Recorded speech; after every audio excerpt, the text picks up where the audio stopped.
નમસ્કાર દર્શક મિત્રો, હું છું રૂપલ લોણીચિયા. સંપૂર્ણ ન્યૂઝમાં આપનું સ્વાગત છે.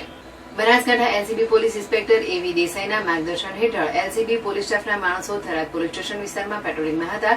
દરમિયાન યશવંતસિંહ દેવીસિંહની બાતમી હકીકતના આધારે દેરણકોટ ગામની સીમમાં નાકાબંધી કરી હતી. દરમિયાન બોલેરો પિકઅપ ડાલો આવતા તેને ઉભું રખાવી ચેક કરતા ચાલક અને તેની બાજુમાં બેઠેલી સમયે પોતાના કબજા ભોગવટાના પિકઅપ ડાલામાં ગેરકાયદેસર અને વગસપાર મનપીટનો ભારતીય બનાવના વિદેશી દારૂ બિયરની બોટલો ટીન નંગ 2148 કિંમત ₹8,81,808 નો રાખી ગેરકાયદેસર રીતે હેરાફેરી કરતા હોવાનું સામે આવ્યું હતું.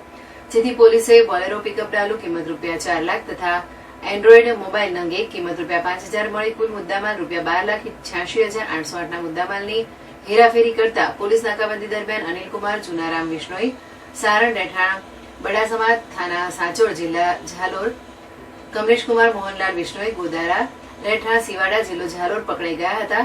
તેમજ પુખરાજ કિશનલાલ ઉર્ફે કૃષ્ણારામ વિશ્નોઈ રહેઠાણ સાંચોર જિલ્લો ઝાલોર સહિત કુલ 4 ઇસમો વિરુદ્ધ થરાદ પોલીસ સ્ટેશન ખાતે કાયદેસરની કાર્યવાહી હાથ ધરવામાં આવી છે.